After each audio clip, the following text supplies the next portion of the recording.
Mr. Doyle, tell me, where were you born? I was born down in Baltimore City, Mercy Hospital. And how long have you lived in Carroll County? Well, about 40 years. Okay. I was raised down in Baltimore City in Govins. You know where Govins is? Sure. John probably knows. Yep, I sure do. Went to St. Mary's School down there. My aunt was a nun at Notre Dame College. Mm-hmm. She taught French there. She went into college when she was 17 years old. Stayed there until she passed away in 97. Mm-hmm. And, we were raised on St. George Avenue in Govins, which is about, I'm going to say, 2 or 3 blocks east of York Road, off of Woodburn Avenue. Where did you go to school? St. Mary's School was right there on the back corner of Notre Dame College. Ah, okay. And just before we left, they built a new church up on York Road above Woodburn Avenue towards, I guess that'd be towards Towson, side of Govins. And where did you go from there? Well, I moved out on the farm in 1942, 43 from Govins. And the farm is on Allen Road, right down Liberty Road, about 10 miles, 4 miles this side of Randallstown. What was the name of that farm? It was just the Doyle residence, yeah. There's an article in which it's called Caroline Felix. Right. And it was in a very early house, built. Oh, my father was a lawyer, but he never found out exactly when it was built, because he took, when he was like my brother Bill's doing work at the county buildings, he would work on, find out the history on it. And my aunt found out all that Caroline Felix stuff on there. It was a stone house? Yeah. 2-story? 2-story with a dirt basement, and actually had 2 attics in it. It had a little attic, and then it had a shorter attic up on top of that. And when we first moved there, of course, we was only, 10 or 12 years old. We scrounged around there. We found old lead shots, or what would you call it, shots for Civil War. Ah. Yeah, up in the attic. We was playing with them. So it was a very interesting house for you, even as a child. Oh yeah, it was definitely interesting. Yeah. Did your father farm, or? Well, we farmed during the war. We farmed, and we had a huckster route down in Rogers Forge, and we kept about 500 frying chickens all the time. We butchered every week, and we sold huckstered whatever was growing on the farm, chickens or corn, apples, and the whole thing. Kept the family going then. Yeah. How many children were in your family? Well, it was 4 boys, and I'm the second from the oldest. So you had lots of farm chores with all those. Oh, yeah, all the time. No, we never had, I was looking at your paper, we never played too many sports or anything because we didn't have leftover energy, I guess you call that. Or leftover time. Yeah, time, yeah, because... When you lived there, where did you go to school? Well, we went back to Woodstock. They had a 2-room Catholic school back there. We went back there for about 2 years, and that was a little hard getting back there from Allen Road back to there. So then we started going down All Saints School, Hook Junction. You probably know where that is. And we finished grade school down at All Saints. And Jim and I went to Loyola. Well, Jim went to Loyola 2 years. I only made 1 year for some reason. And then I went to Maryland Institute for art and stuff like that for a year. And I gave up on that. But art was an area of interest. Oh, yeah. I know that your grandfather, James Doyle, was a a well-known artist in Yeah. Baltimore. Can you tell me a little bit about him? Pop. Well, Pop had a farm up in Harford County. That's where my parents, or my father was raised, and his two sisters, Frances and Gertrude, were raised up in Harford County. Uh-huh. And he also had a studio down in Baltimore. That's where he did his work for, what was the paper, The Sun and the News American? Is that right? Yes. Yeah. Actually, 4 newspapers. Was it for? See, you learned I this. read everything he gave me. Yeah. You're smarter than me, see. Yeah. Don't tell everybody what you know, because they'll be smarter than you, right? Right. Because they know what he knows and what I know. What else? Go ahead. Okay. So he did these etchings for the newspaper, and they used them in various articles. He did etchings for newspapers. He did the ads. Back then, they did ads for the newspapers. Okay. Drawing the dresses and the skirts and all that stuff was because they were still being able. They could do etching faster, get it faster in the newspaper than they could with photography back then. When yeah. the way photography was going. And back then, we're talking early 1900s, pretty much. Mm-hmm. Yeah. So he did a lot of the advertisements, a lot of the pictures for the lead articles or articles of interest in the various newspapers. And like you guys probably saw in the book there, he was there in the Baltimore fire. Mm-hmm. He did etchings for the Baltimore fire. Mm-hmm. He was getting those pictures, etchings back faster than the photography right then. That was, 1904 or something. Right, right. And after the fire, let's see, Gertrude was around. No, Gertrude, my grandmother and my grandfather, they moved to California. Mm. And Gertrude was born out there. As a matter of fact, she was born just before the big earthquake in California. Oh, wow. Or was it a fire in California? One or the other. Anyhow, that's why she doesn't have a birth certificate, because it was lost. Uh-huh. Then they moved back here, and my father was born, and his sister Frances was born up in Harford County. Now, Harford County, he had a farm up there. He farmed. And did you ever hear Ripken's Corner Mm-hmm. on the railroad tracks? Mm. Well, it was right near Stephanie Station on the railroad tracks up there. And they used to walk from their farm, get on the train, and go down to school in Towson. Ah. Real traveling bunch of school people, weren't they? Yeah. And they had 2 fires on the farm, I guess, there in about 12 years. They never knew what happened. But let me see what else happened up there. Well, Do you remember him pretty well? who, my grandfather? Mhm. Yeah. Mm-hmm. What was he like? His picture's on the back of one of those books. Okay, well, Pop's picture. That's what we Yeah. called him. What was it kind of person was he? Oh, he was a nice old fart. I mean.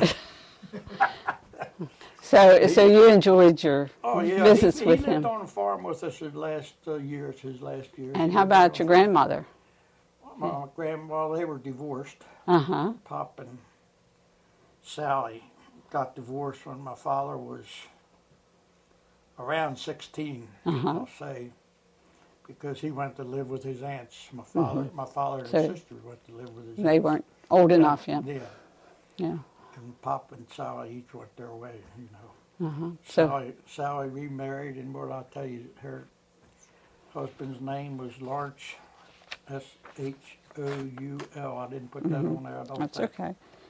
But he was a florist, or worked for Towson Nursery all his life. Oh. Yeah, Uh-huh. he was high up in Towson Nursery as far as planting and, what do you call it, So flowers. did Pop continue to do some artwork as he grew older? Oh yeah, that was only about, that was about 10 years before he Yeah, took time. there's a picture of the house Yeah, on Allen Road that he did as a Christmas card. and I'll show you this one here. And This that was is one. 1944, I think. This is one. You have to look to see where he always put his name very small, Those are down in these corners. This was one down in,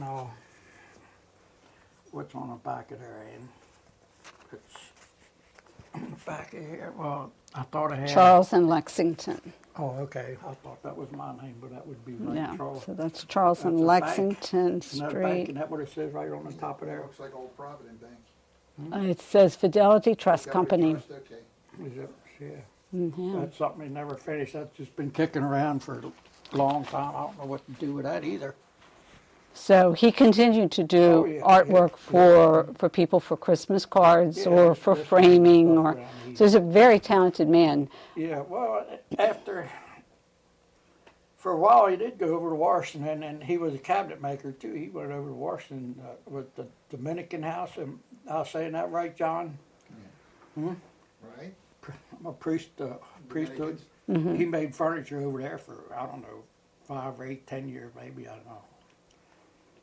Before he came back to live with us. When you went to you did some artwork yourself. What kind of artwork were you interested in?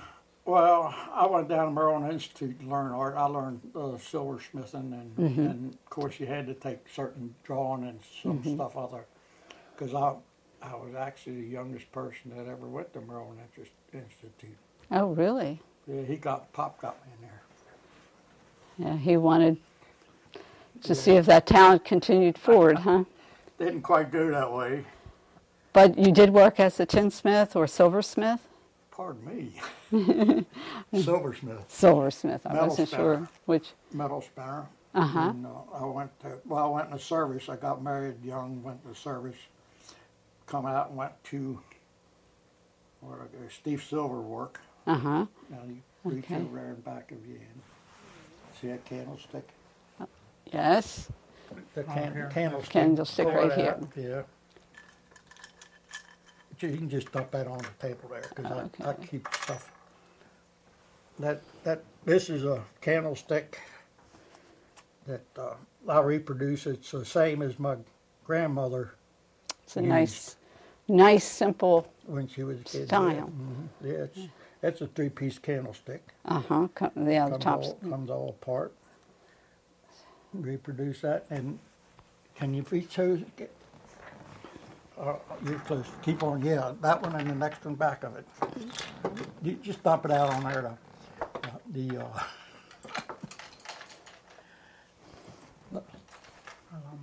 The domestic goddess will take care of that, cleaning that up. This one here, Don, this, I don't know if it's got a hole mark, it might be on the edge. Yeah, there it is. Yeah, right there it is. I see it too. I picked that up, and I kind of liked it, so I started reproducing them. Very make nice. I didn't make it exact because I didn't know whose hallmarks they were. Right. So you make it just a hair different. See, Yes. So they're just And that- slightly different and design. that's called metal spinning. Okay. And metal spinning is you take a round sheet of metal, maybe 20 or 30 thousandths thick, and you have a chuck on a lathe. Let's see if I can find this. This is going. I don't clean my stuff up here either. We'll have a nice little display here. This chuck is mounted on a headstock of a lathe. You see where it's mounted, and this piece of pewter is pressed up against here with what is called a tail block, and you just take. See all those tools hanging over there? Yep, I saw those tools. It's All quite a them? display. Yeah, and you take a tool and you form it. You just push it down over there into there, and you curl around. And you roll it. See, some of those got wheel rollers on them. Right. And they're for different size, different kinds of wheels, Huh. or different kinds of rolls. This is just a round roll. You have an OG roll and all kinds of different rolls. So you made quite a number of these kinds of items over the years? Off and on, yeah. And if you look up there, right in back of you on a fireplace, Yes, yes, I see the little candle holder. that's a candle holder, yeah. I made quite a few of those too. Huh. That's the same. That's the base of this one, the bottom of Uh-huh. bottom of this one. I had my lathe down, well, when I was I lived in Holbrook after I moved off the farm. I built my first house down there. My Down in brother Holbrook. and I did. Holbrook Road. Yep. And I had my spinning lathe down the basement there. I worked in my basement and at Steve's until I got tired of being in the factory, and I went into dirt work, ditch digging, backhoeing and all that. I kept on spinning on the side for quite a few years. Needed to be outside a little bit, did you? Oh yeah, well, down at Steve's was a nice building, but if the spinning lathes looked out right at Druid Hill Park. Right. If you ever been down around where Steve's sign is out Yeah, there, I've seen you it. look right Right at up. Druid Hill Park, Yeah, which is it's a along the- bad influence Was a bit. for a country boy. Yes.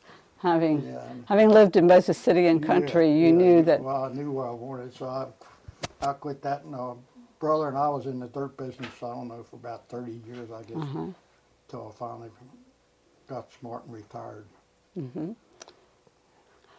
You mentioned when you were in the dirt business, having done some excavating down and picked up some of the other artifacts that you have here. Tell me about some of those experiences.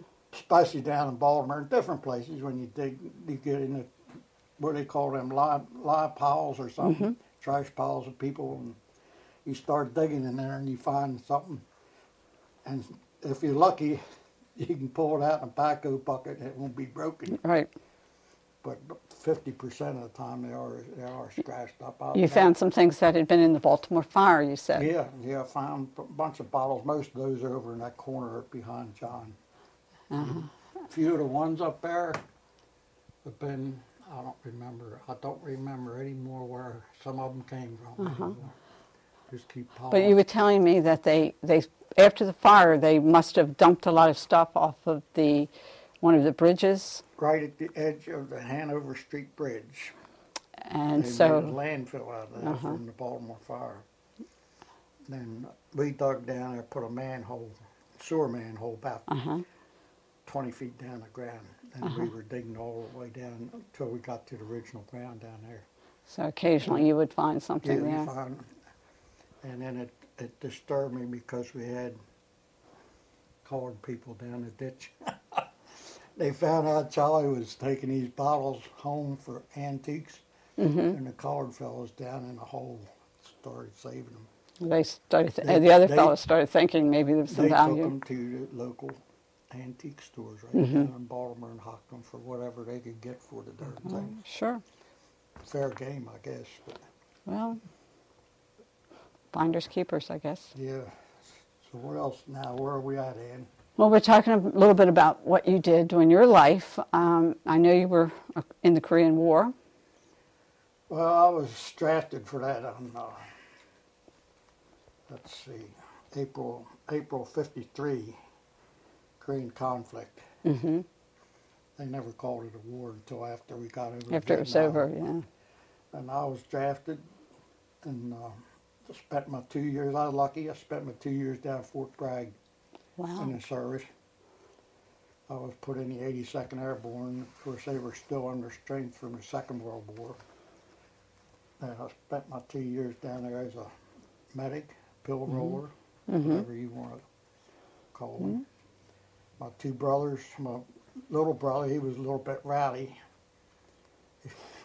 He had too many driving bad records, so the judge told him he's going to jail.